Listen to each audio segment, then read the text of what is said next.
Fasihi ni kazi ya sanaa inayotumia lugha na ishara kuelimisha, kuburudisha, kufahamisha hadhira. Dhamira ni lengo la mwandishi husika. Kama tupendani, tuwe na nidhamu na hakika. Ni somo la ndani au funzo la moyo. Msanii akisema hadhira inapata hiyo. Fasihi iko fiti, shika kwa akili vipengele vyake, usivipoteze kweli. Ukielewa yote, utabobea haraka.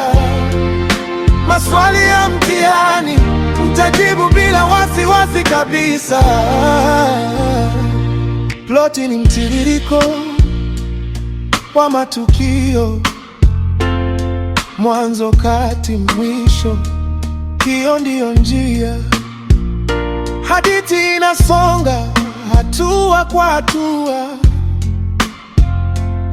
mpaka kilele, kisha mwisho kufuata.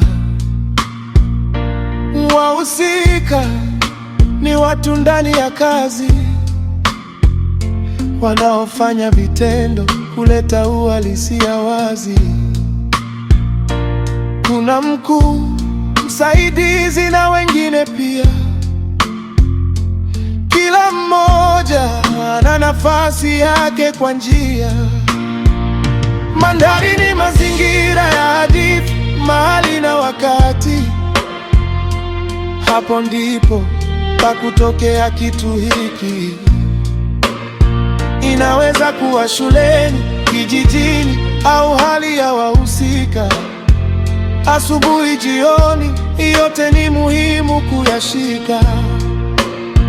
Usisahau maudhui, swala kuu linalozungumziwa, kama kifo, elimu, levi, umaskini, utaelewa. Soma kwa bidii, chukua noti vizuri, utakuwa bingwa wa fasihi hodari.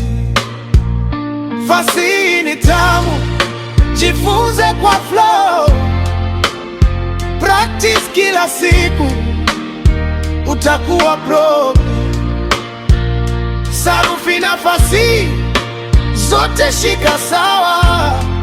Mitihani ikikuja, utakuwa sawa. Mimi ni Samson, Tiara Samson. Kwa channel subscribe.